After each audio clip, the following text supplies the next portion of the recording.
You are listening to the Archaeology Podcast Network. Ancient tools and burials, plants and seeds, Neanderthals.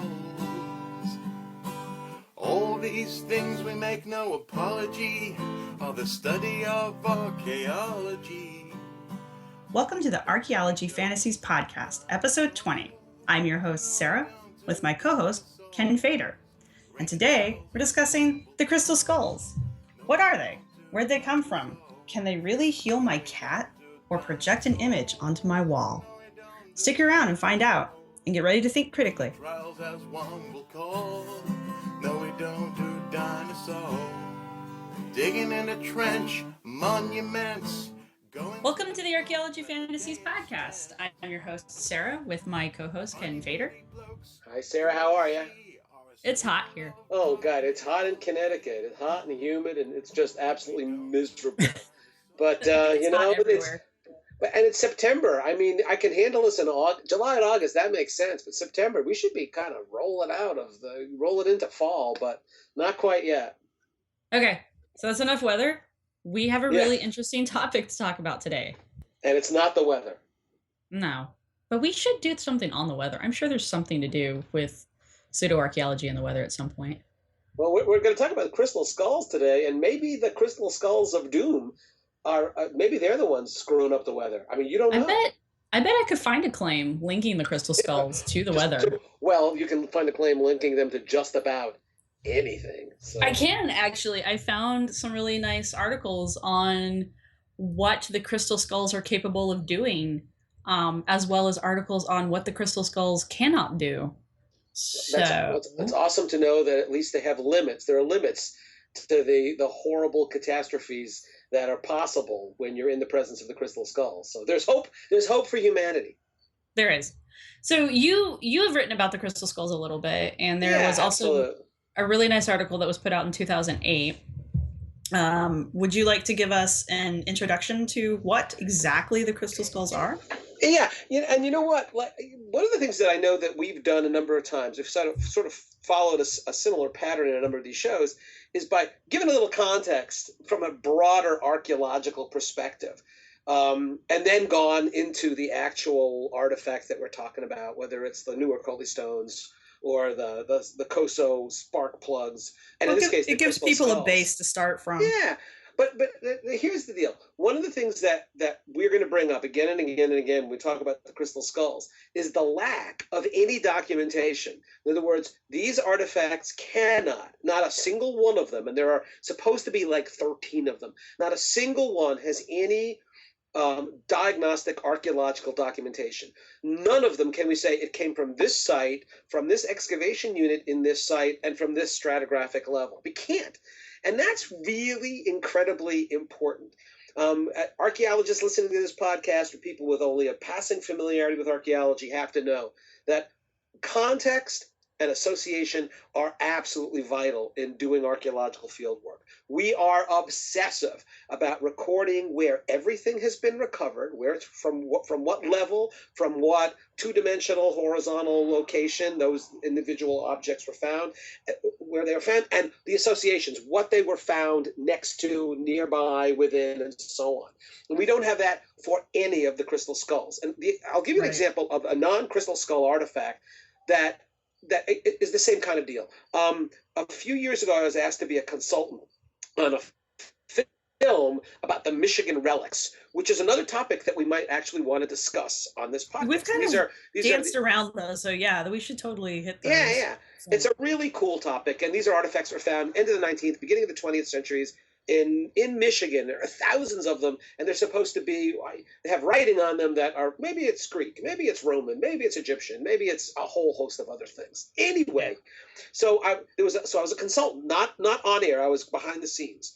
And one of the people who was interviewed on the show was Wayne May. Wayne May is an arch-diffusionist.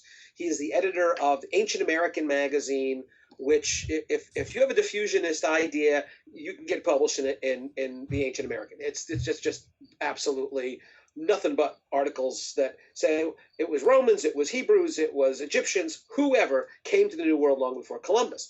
And it's on a this fun show, read. If you've never picked up an issue of it, it's a fun read. Oh, it's Well, it's fun. I guess you have to define fun, but it's maddeningly hilarious.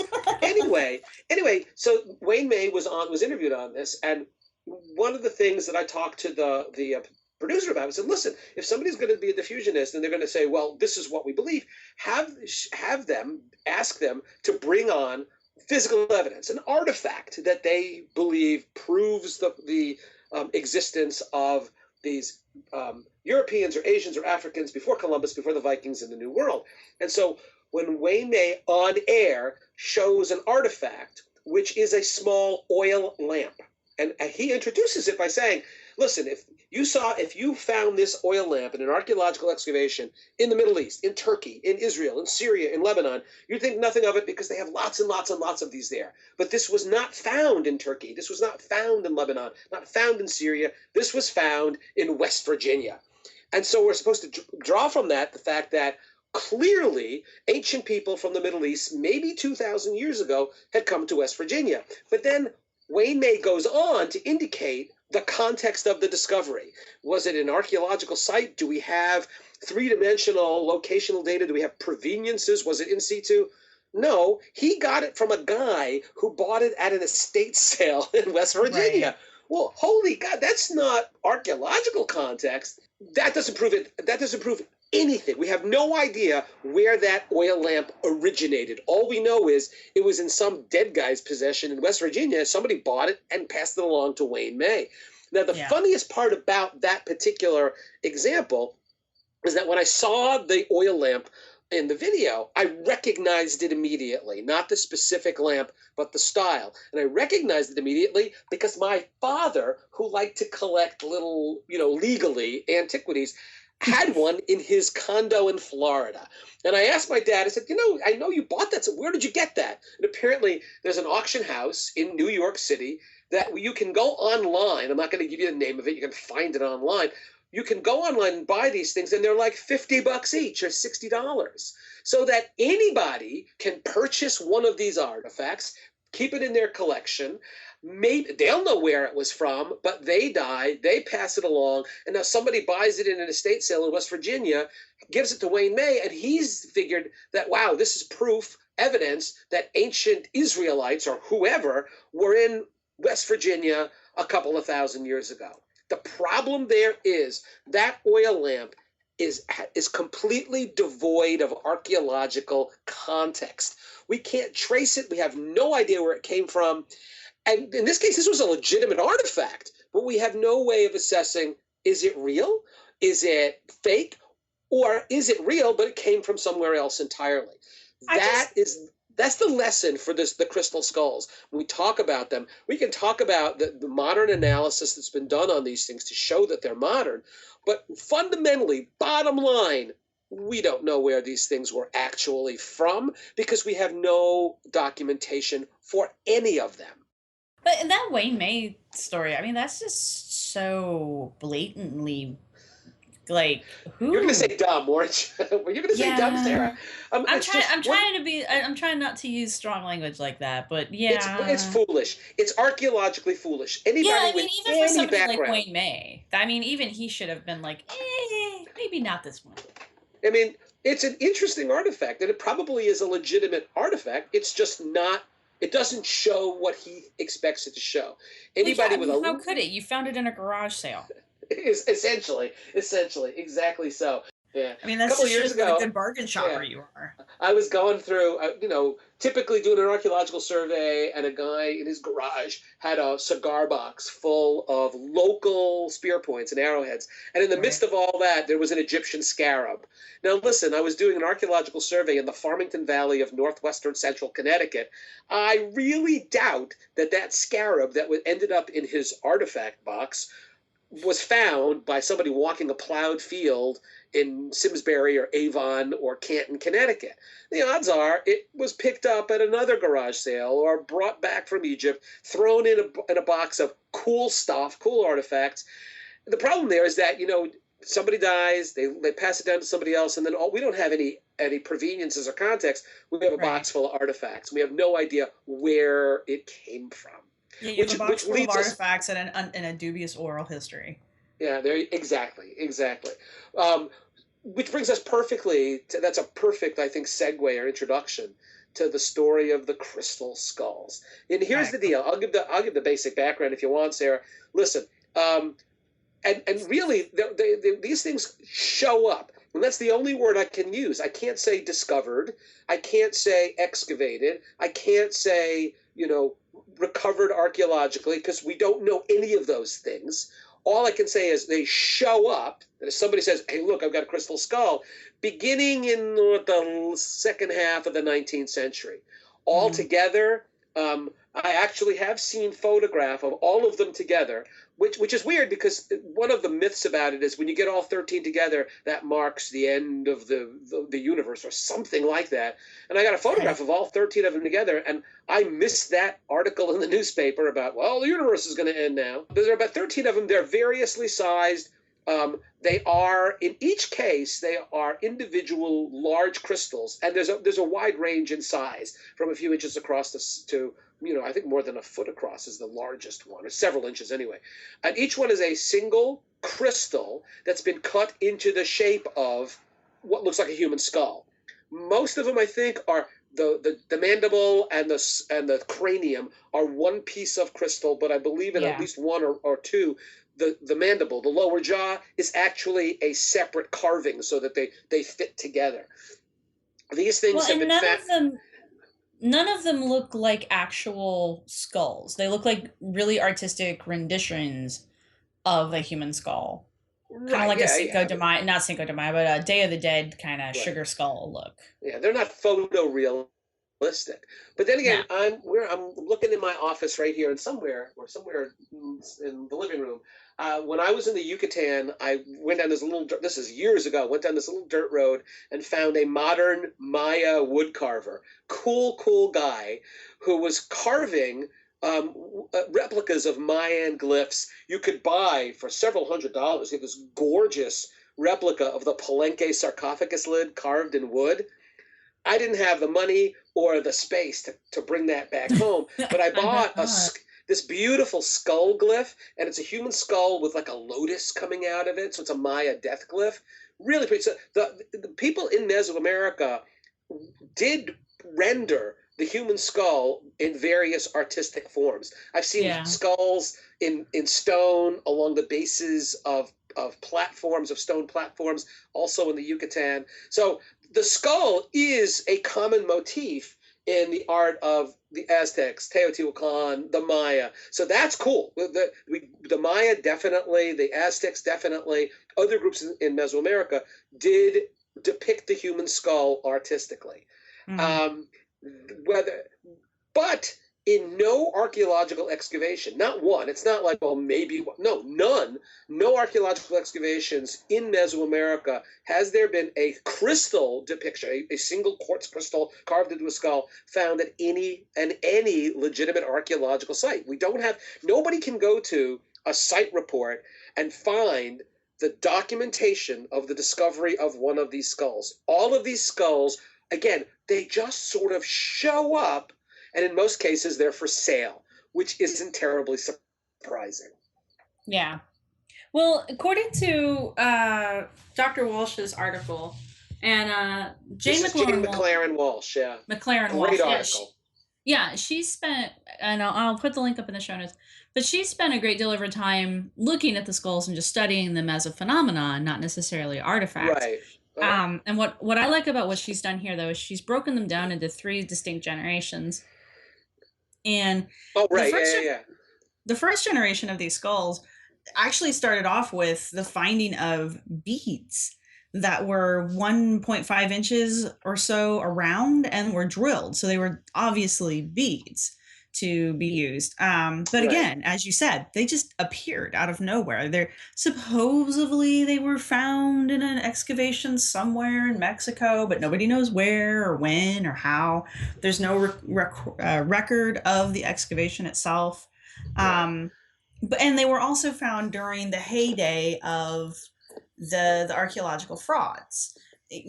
We've talked about this before. There was a whole era in the Victorian and the early Edwardian times where people were just manufacturing artifacts and just trying to throw them out there to see what sticks. Right. And clearly these things, and this, for those of you listening, this is not like Sarah's opinion or my opinion. We have very good documentation, at least in the case of a few of these, that somebody was out there marketing these things, that they were looking for big money for these amazing artifacts found in Mesoamerica, because there was a market for things like that. There has long been a market for Egyptian artifacts, for Native American artifacts, and for Maya and Aztec, big market for it. So, and these crystal skulls are really kind of cool looking.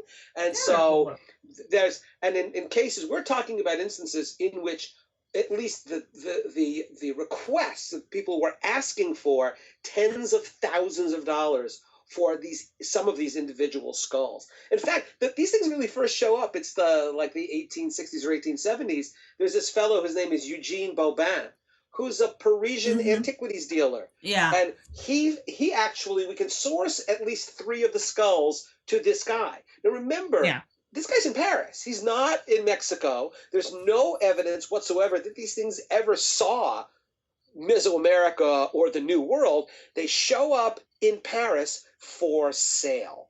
And again, like you say, this is the heyday of this fascination with the alienness of Mesoamerican civilization. And who were they? Were they descendants of Atlantis? Were they settlers from the old world? And here were these skulls claimed to be sourced in these areas. And there were talks about, well, it was found in an excavation here or there. There's no record, none, zero. Yeah. Anybody can say, you know what? I can't tell you the details, but we dug this up in a mound. Well, anybody can say that. You need photographic documentation or detailed maps or detailed records of where the thing was found. Now, I got to tell you, there are plenty of legitimate artifacts where we have the same criticism, where we don't know that much about those artifacts. They may be legitimate, these other things, obsidian mirrors, for example, but people dug them up, and without any archaeological context, and tried selling them. So that's a similar problem to lots of artifacts that turn out to be the real deal, or that appear to be the real deal, because we don't have any documentation.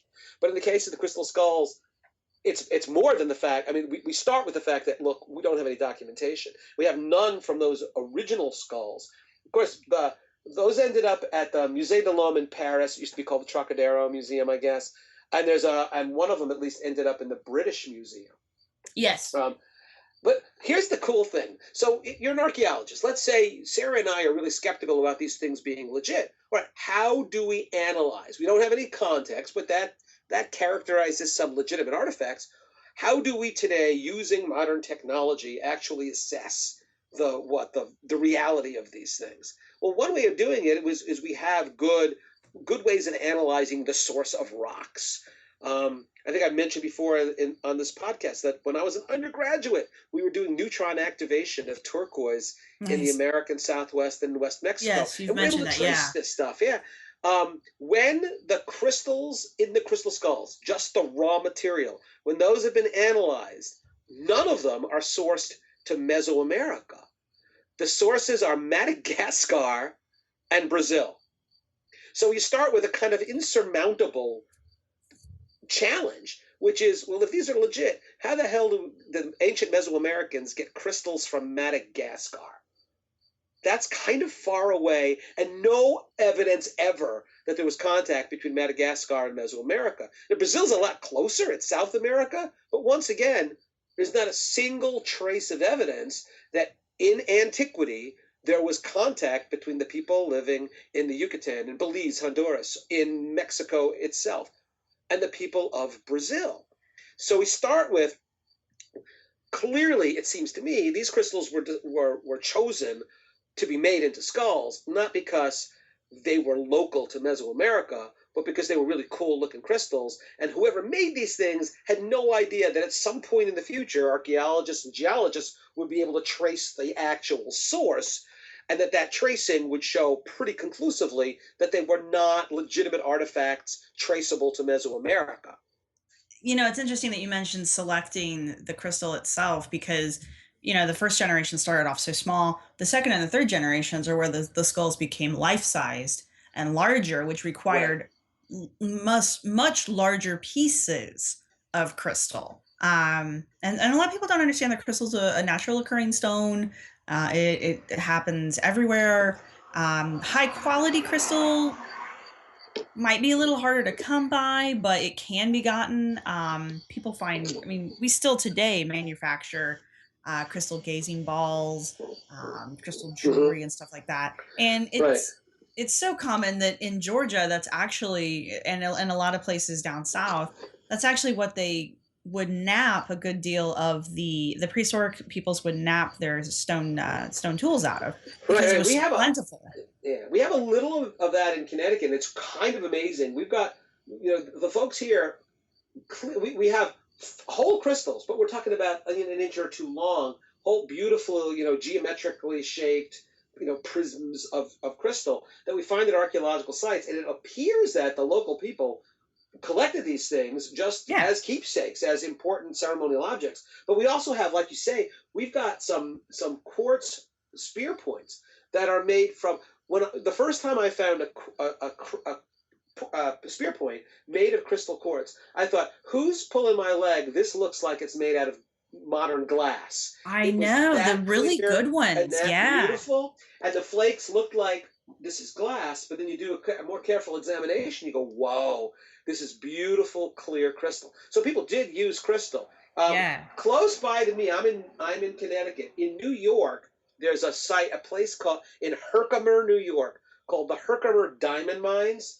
They're not diamonds at all. They are, in fact, crystals. And it's kind of a touristy place now, and you can, for a few bucks, they let you, pan for crystals or dig for crystals. We're going to talk more about the Herkimer crystals because they actually have an interesting role in the whole crystal skull thing. But we'll save that for later on. Hang on to that thought, because we need to go to break real quick. Okay. And when we come back, we'll keep talking about the third generation of crystal skulls, which have some unique properties.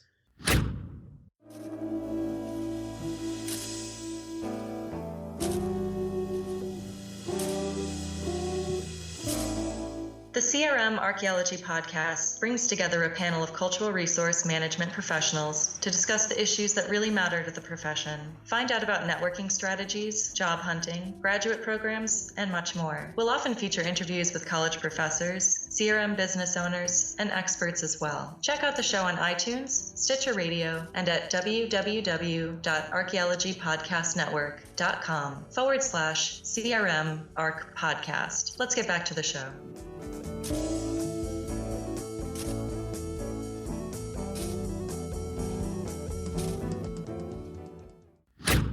Okay, so we're back, and we are continuing our discussion about the crystal skulls.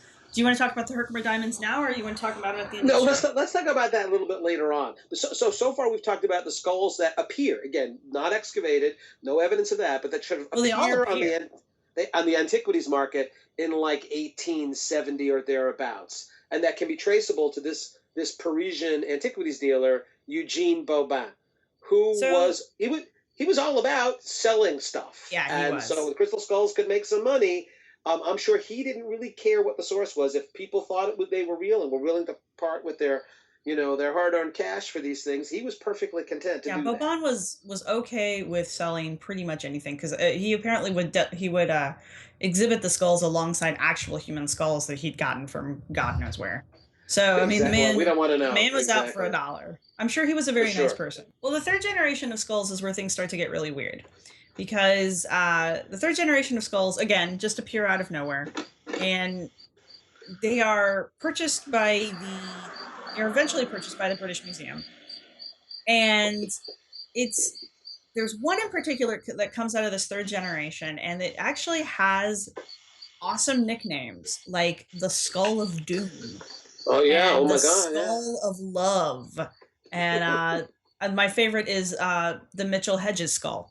That Mitchell Hedges, Frederick Mitchell Hedges, is the guy who this skull is sourced to, and the person who for years until her death, which is really not that long ago, I think it was in the 2007, Anna Mitchell Hedges, who was the adopted daughter of Frederick Mitchell Hedges, is the person who for years after her father's death kept making up different stories. The reason I say making up is because every story was a little bit different of what the source was and what the power of this skull was. And I think hers is the official Skull of Doom. We need spooky music. If we can put in spooky music behind me when you and I say the Skull of Doom, that would be kind of awesome. That would be pretty funny. But this one. Go ahead. But let me tell you about the powers, because the powers are really fun. So it emits blue light from its eyes, from its eye sockets. Mm-hmm.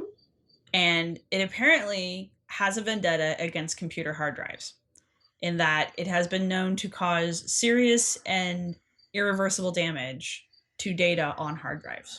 Now, is that only on Mac? Is that on Macs or probably just on Windows? Because Macs are impervious to that kind of stuff.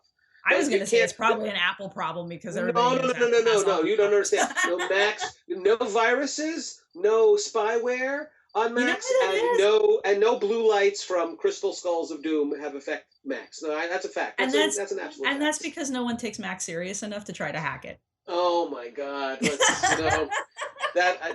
Them's fighting words. I may send you a crystal skull of doom. Right? You send it to me so I can set it next to my computer. I know better. But yeah, so the third generation is when the skulls start to be assigned magical powers. And I think the reason for that is because the third generation of skulls start showing up around the 1930s, the early 1930s into the mid 1930s. And nothing's wrong with the 1930s or anything. It's just we're getting more into the modern era. We're getting into the sci-fi. We're getting into, just a lot more fiction and a lot more just in general fun stuff out there. And a lot more media is available as well. So it's easier to get stories across to people, and it's no longer just telegram and newspaper. I mean, there's other ways to tell people weird stories about things. Yeah. And you understand that early on, those first couple of generations of skulls, it was enough merely to say, these are incredibly cool artifacts, they're from Mesoamerica. That itself gave these things monetary value. Right.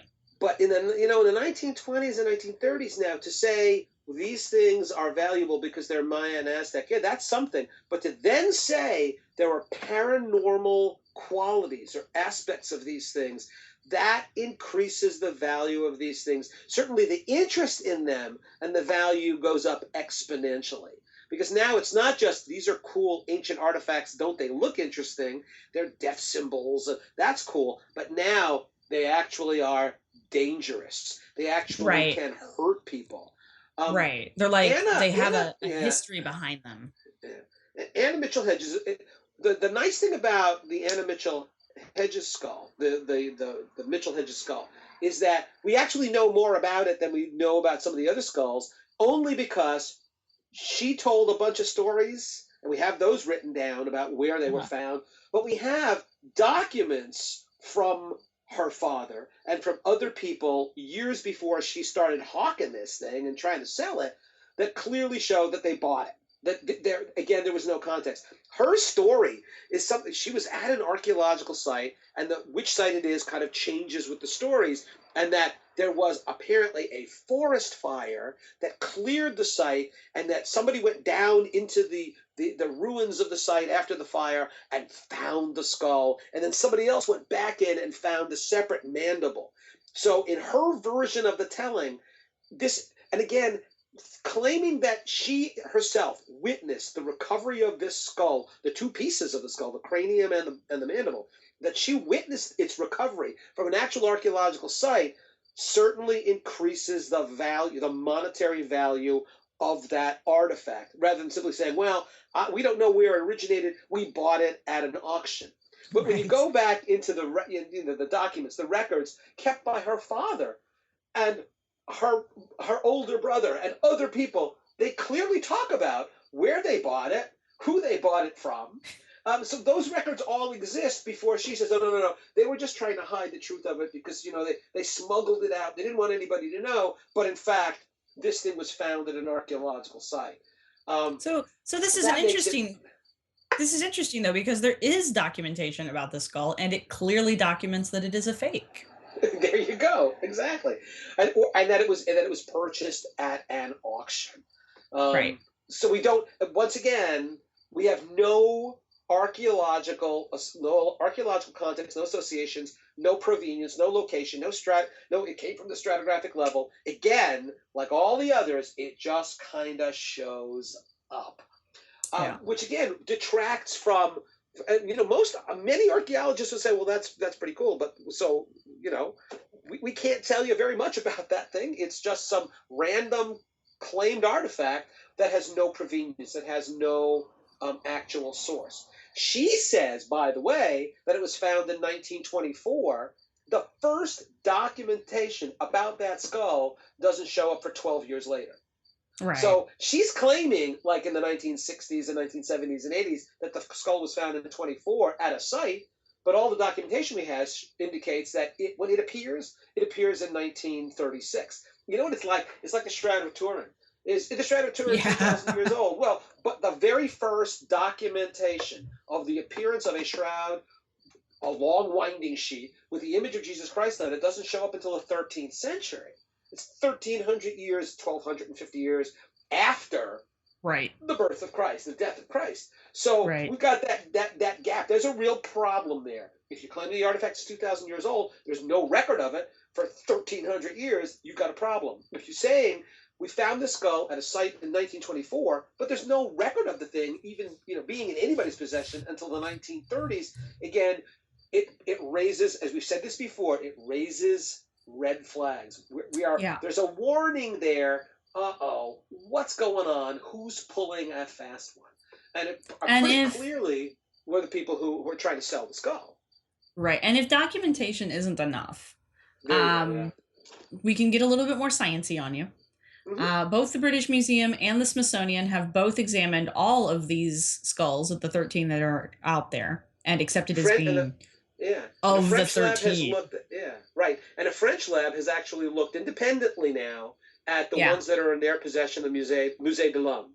What have they found, Sarah? Well, they've used light and scanning electron microscopes, which can get down, obviously, to a microscopic level when looking at items, which is great because it helps us conclusively determine that the skulls are carved with modern lapardy equipment. Because we use this technology in a lot of different analyzation of artifacts to not only see the way certain items were manufactured, but there's also this whole subset of researchers who are trying to look for like pollen and food bits and things like that are left behind on prehistoric spear points and stone tools to kind of help out with just life ways and food substances and stuff that people might have been eating, or even how they were using certain stone tools. Just because it looks like a knife point doesn't mean that it was a knife point. Right. Okay. But using these microscopic techniques, we can get that. So that's why we would have this in our arsenal as archaeologists. And also using this on items that are suspect, it shows quite clearly modern techniques being used. And they're very recognizable because they are uniform. And I mean, it's uniform, it's not choppy. That's how you get those nice, shiny, smooth skulls, is using all these modern lapardy techniques. Right. And every single one of them have come out to be modern. Every single one of them. Yeah. In every case, when they look, again, high-powered magnification, what they find on the skulls is, as you said, they find grinding wheels and rotary tools, and in some cases, it's really very clearly that these are they use grinding machines, the same machines that you would use to make beautiful cut stone jewelry or polished jewelry. Kids, even little kids today, can buy these little devices where you put stones in, it polishes them and rounds them all off. That's what we're looking at. We're looking at skulls that, the hilarious thing, of course, is that in some cases the skulls have been claimed to be, on the one hand, the claim is made that they date to the Maya, and I've seen claims that they date to 30,000 years ago, which we just, kind of inconveniently would put it before the appearance of people in the New World altogether. Yeah. But again, when you look at it's the kinds of cross sections left by stone tools as opposed to metal tools, the kinds of polish capable that you can make with stone tools as opposed to metal tools that are that are power tools. Those are different. They look different macroscopically, and they certainly look different microscopically. So it's very clear. Every one of the analyses of the skulls that have been looked at very carefully by different and completely independent labs using different methods, they've all come to the same conclusion. And what's really cool is the ones that date to the middle of the 19th century, when those are looked at, the tools that must have been used to produce those were not tools of the 20th century, but tools of the 19th century. The Mitchell Hedges skull, which was found, for sure shows up in the 20th century, actually evidence of more sophisticated, more technologically advanced tools than the ones found in that show up in Europe in the 19th century. So there's this perfect correspondence between what tools are being used and when these skulls actually show up, which is really pretty interesting. And it's pretty obvious what's at heart. What's at the heart of this is that these skulls are being manufactured in the 19th century and the 20th century, and clearly the tools being used to produce them are the tools that the people had at their disposal, different tools in the 19th versus the 20th century. Which is either way you look at it, though. I mean, I'm not saying the skulls are real in any way, shape, or form. However, they are incredibly beautiful, and it does take quite a bit of skill to carve crystal to this level, not using a machine and lasers, which I think is how they do a lot of it today.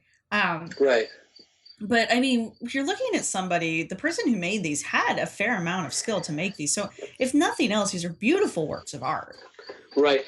Well, the original set of skulls, the skulls that show up in the 19th century, it's hard to trace them. We don't know exactly where they show up, but they first show up as being sold in auctions that are in places that are not terribly far away from the very well-established stone workers of Germany.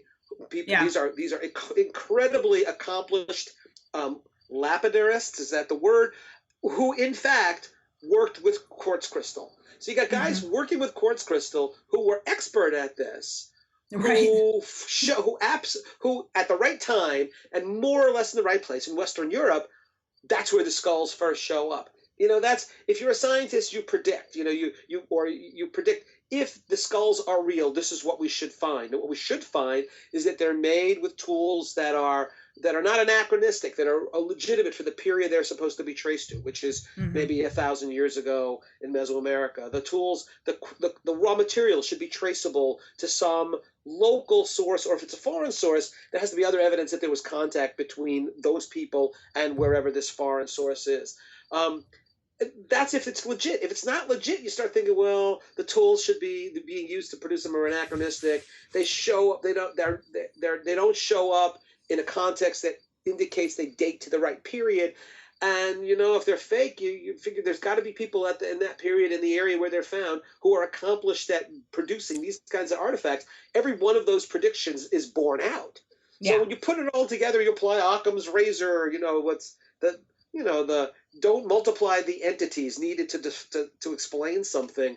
Right. You come to the conclusion that unless there's some absurd alternate explanation, which we don't see, it's pretty clear that these things are fakes, and that a bunch of them, the early ones especially, were produced someplace in this, Central Europe, and they were produced because of an interest in these things, interest in Native American artifacts, especially artifacts from the Maya, the Aztecs. Well, Ken, I am here to tell you that there is a reasonable explanation that you and I overlook because we are closed-minded mainstream archaeologists. And that is that these are the mineralized skulls of Atlanteans and ancient aliens. I want you to listen. You're rocking my world now, Sarah. I want you to swear to me right now you're making that up and you didn't read this shit on some internet site. I have it on good authority through the many blogs that I have perused on the internet, which can never be wrong. These skulls not only are the mineralized remains of our ancient benefactors, but that the skulls themselves are capable of healing. They're capable of expanding our individual psychic abilities, and they act as a type of computer, and they're able to record energy and vibrations that occur around them and then play them back at a later time pictorially. I'm going to guess they project them out of their eye sockets onto the wall. Oh, like a computer projector, or wow. Yeah, like a prehistoric 3D projector for all those 3D images that they were producing back in the prehistoric. They wouldn't by any chance be showing Indiana Jones and the Skulls of Doom or whatever the hell it was Indiana Jones and the Crystal Skulls, and thank you. That was a very good movie. All you people are gonna hate.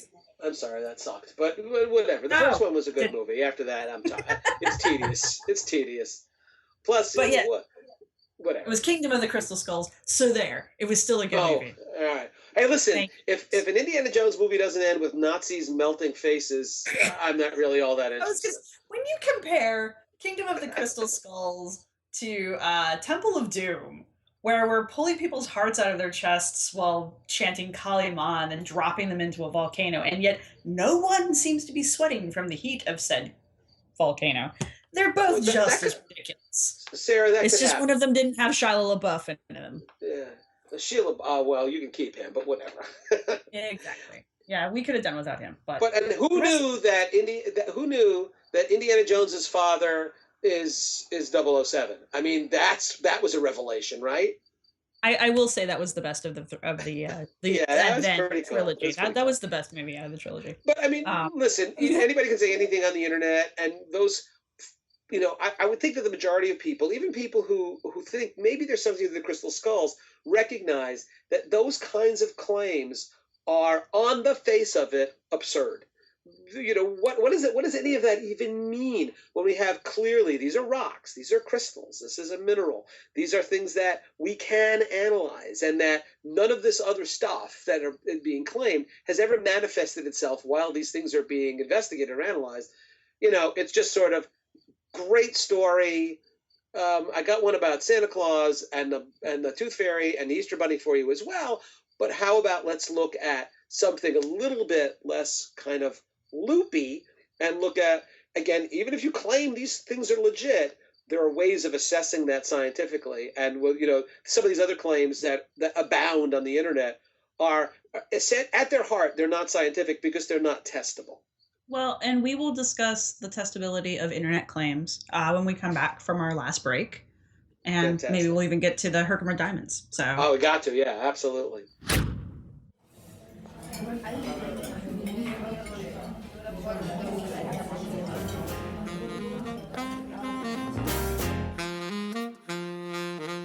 The Archaeology and Ale podcast presents a monthly series of lectures on all aspects of archaeology. These lectures are part of the Archaeology in the City program, hosted by the University of Sheffield in England, and are held at the Red Deer pub near the end of the month. The podcast can be heard a few days later. Check out the Red Deer if you're in the area, or find this podcast on iTunes, Stitcher Radio, and at www.archaeologypodcastnetwork.com. Now let's get back to the show.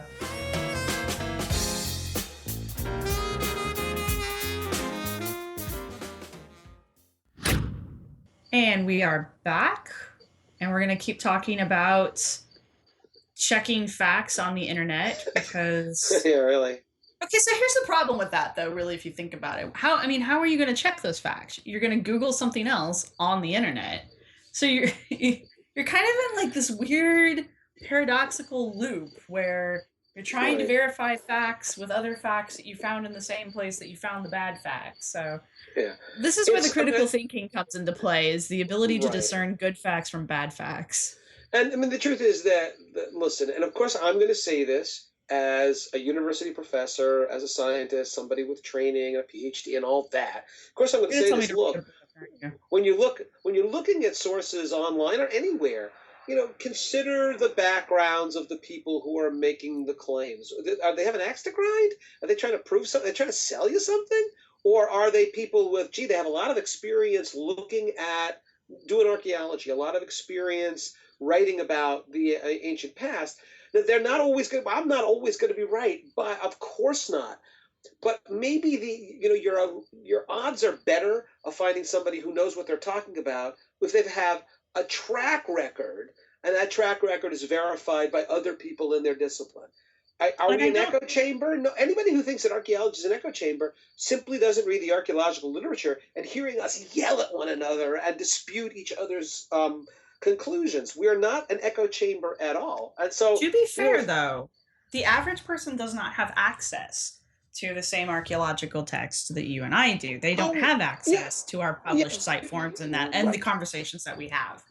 So, but the Smithsonian has a website, and the Smithsonian has one of the crystal skulls, and the British Museum has a website, and the websites that are put up by established museums, by universities.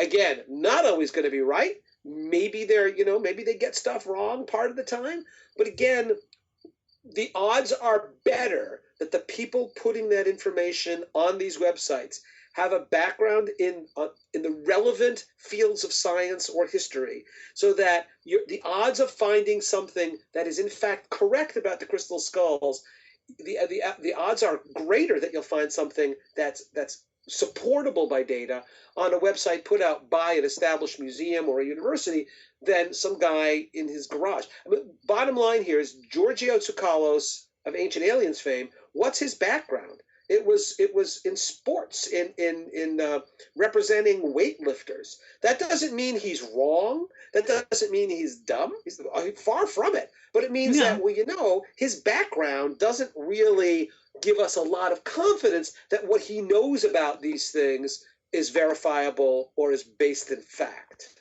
And I think you also, I mean, along the lines of, and I want people to understand, I'm not making an appeal to authority here. What I'm trying to say is the consensus of people who are qualified to be part of a consensus should sway you a little bit one way or the other.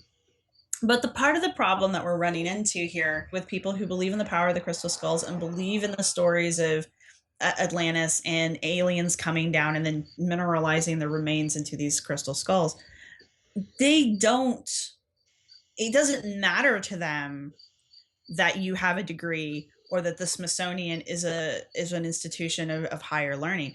Those things actually play against us. Oh, sure. Because they don't trust, like I called this earlier, they don't trust us mainstream archaeologists. They think we're closed-minded. They think that we have an agenda. They think that we're trying to uphold some kind of great conspiracy. And when you confront them about that and you say, what possible benefit do I have? As weird as it would be for these skulls to be really the crystallized remains of an ancient alien astronaut, if that were true, that would be really cool. But again, it changes nothing about reality. So what would the possible benefit be for me to not come out about that? Yeah. It's important to point out here that I am not saying, hey, you should all trust me because I have a PhD. The fact that I have a PhD, what that means is that I studied archaeology for years, that I had to write a detailed book about archaeology, that other people read that book and were very skeptical and very critical and helped me on my way towards producing a better piece of work. And so that does count for something. That doesn't make me right, doesn't make me better than anybody else, but it means that I have experience analyzing things like artifacts, and I can bring that experience to the crystal skull, to the Newark Holy Stones, to a bunch of other things. And my only agenda is, it's kind of a cliche, but my only agenda is truth or knowledge about the past. That's the only thing I care about. And it's not disproving the crystal skull. It's not disproving that Hebrews were building burial mounds. It's that those are interesting claims. Do they stand up to the harsh reality of the artifactual record, the archaeological record? And what we're saying here is, no, they don't. They clearly do not. Like, not only do they not hold up to it, but they actually have the exact same things we are asking for to prove them to be real, only proving them to be wrong. Fakes. Can we talk about Herkimer diamonds for a second? Yes, I want to hear about these. I mean, I know what Herkimer diamonds are, but I want to know why they're so interesting. All right, you ready why they're so interesting? Here we go. Everybody knows who Dan Aykroyd is, right? Dan Aykroyd, who was one of the original people on Saturday Night Live. A little bit, but he's an original here. Bill Murray and Dan Aykroyd and everybody knows who Dan Aykroyd is, yes. Jane Curtin and all those guys. And Dan Aykroyd got a little bit loopy. Well, I mean, Ghostbusters is a comedy and it's fiction, but Dan Aykroyd for years has claimed he really believes in ghosts and paranormal. He had his own TV show called The Psi Factor, in where he was kind of like the Rod Serling, the narrator, but the episodes were presented as real deal ghosts and paranormal stuff. So he has, unless it's all part of an elaborate joke, he's into that stuff. Dan Aykroyd has a company that produces, are you ready? Vodka that comes in a glass skull bottle. And that's Dan Aykroyd's company? He calls it Crystal Skull Vodka. Yes. What we've got to do is there's a wonderful, I think. I don't like to drink it, but I love those bottles like you would not believe. Well, I want one badly. There until fairly recently, there was a YouTube video where Dan, dressed up in a suit, is a shill for Crystal Skull Vodka and talks about the mystical crystal skulls and how they based the bottle on the crystal skulls because of this kind of mysticism. Where the Herkimer diamonds come in is that the claim is made, and I have no reason to dispute the claim, that the water they use for the vodka is incredibly special because it's filtered through Herkimer diamonds.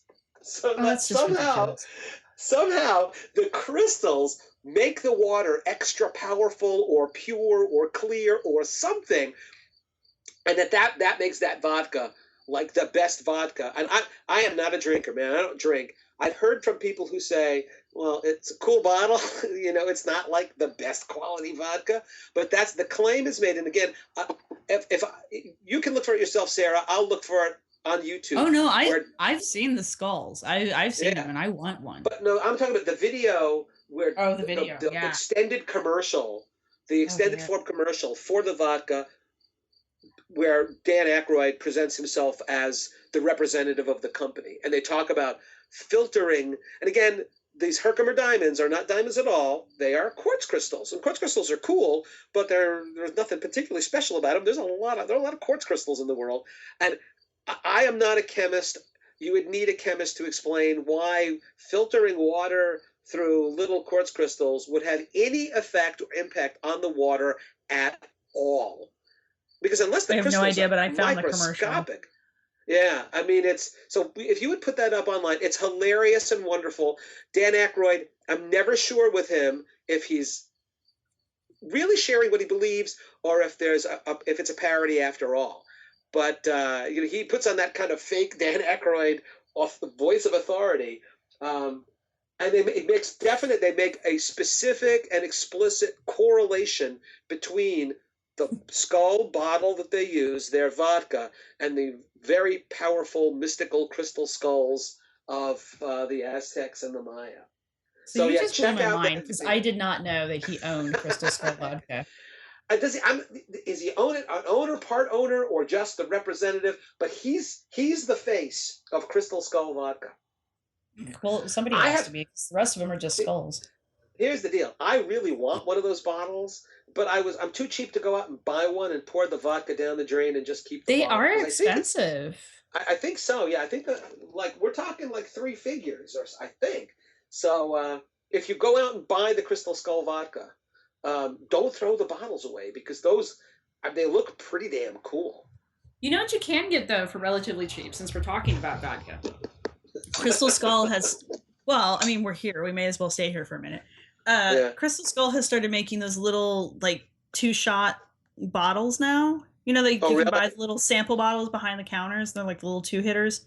And they are skulls, huh? Yes, they make them, and they are little tiny crystal skulls. So they're adorable. Listen, you could have your whole collection of little baby skulls. Here's the deal, creepy Sarah. in any way. Yeah. It all comes back to the same issue: money, right? Yeah. These skulls were manufactured beginning in the 19th century as things to sell, as things that people thought, well, that's really cool, that's interesting, we will buy them for a lot of money. And now it just all comes back to, why would you pay extra money for vodka? I don't know if it's good vodka, bad vodka, I don't care, right? It's just kind of potatoes gone bad as far as I'm concerned. Why would you pay extra? Because it's in a cool skull. So it's all about commerce, it's all about marketing, it's all about making a buck. And it always has been. And it always has been. So, we've seen that theme again and again and again in these podcasts. And ultimately, from the Cardiff Giant to Crystal Skull Vodka, it's all about, can we make something that people think is really old, really mysterious, and can we make a buck do it? Can we make a buck by selling tickets so people can come and look at the Cardiff Giant? Can we make a buck by making crystal skulls that people will pay lots and lots of money for to put in museums? Can we make a buck by making vodka and telling people, wow, we filter it through diamonds and it's in a mystical skull shape? It's all about the Benjamins in the end, isn't it? So have we talked this to death? Is that we're hitting on here? Yeah, I think that now it's time for us each independently, Sarah, in our own homes, to go get some vodka, and drink a whole bunch of vodka, and until we puke or until we fall asleep. I think if we drink a bunch of vodka and then watch Indiana Jones and the Kingdom of the Crystal Skulls, you will see why it is such a wonderful movie. Yeah, but I truly recommend everybody to go on the website, and Sarah will put up the link to the YouTube commercial and just take a look at it, because it's a lot of fun. It's bizarre because maybe they're serious about it, but it is a lot of fun to watch. He is a comedian. You have to watch a modern exploitation of an archaeological fake by leaving the watcher with the question of, well, maybe there's something legitimate about this. But it's weird. It is really weird. On the one hand, it's the Skull of Doom. Do you want to drink anything out of the Skull of Doom? That doesn't sound really appetizing to me, but maybe that's your thing. So go watch the commercial. Read the Jane McLaren Walsh article. Yes. Was that in the Smithsonian Magazine? I thought there was one in Archaeology Magazine as well. It's a wonderful. It's out of the Archaeology Museum or Archaeology Magazine. Archaeology Magazine. It's a great article. She did an amazing job. And look at her article for how a scientist approaches a claim, no matter what the level of that claim is. Even you can think it's a silly claim, you can think it's a legitimate claim. Makes no difference. This is how we test something. And she did just an absolutely exemplary job. It's a wonderful article. Read that, listen to our podcast, and watch the video, and go buy yourself a magnum of Crystal Skull Vodka, and that's all you need. That's all she wrote. All right. Well, thank you, Ken. Absolutely, Sarah. And let's hope the next time we record one of these things, it's not the temperature of Venus in my office here. Right. No, seriously, it needs to cool off some. It's supposed to be autumn. Go away, summer. Right. So talk to you soon, Sarah. Thumbs up. Another great episode. Talk soon. Roundhouses and Romans. Thanks for listening. We hope you've enjoyed it. Our music was provided by Archaeosuit Productions. If you like what you've heard, please subscribe and rate us on iTunes or Stitcher, and share us wherever you use social media. You can contact us with your questions, comments, or angry email at archifantasies@gmail.com. You can follow the podcast at www.archaeologypodcastnetwork.com/archifantasies. You can follow the blog at www.archifantasies.com and get updates on Tumblr and Twitter at Archifantasies. You can also look for us on Facebook. If you're looking for the show notes for this episode, go to the podcast website at www.archaeologypodcastnetwork.com/archifantasies. Thanks again for listening.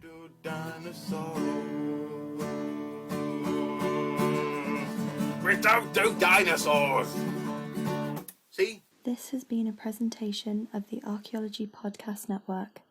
Visit us on the web for show notes and other podcasts at www.archaeologypodcastnetwork.com. contact us at chris@archaeologypodcastnetwork.com. Is your vehicle stopping like it should? Does it squeal or grind when you brake? Don't miss out on summer brake deals at O'Reilly Auto Parts.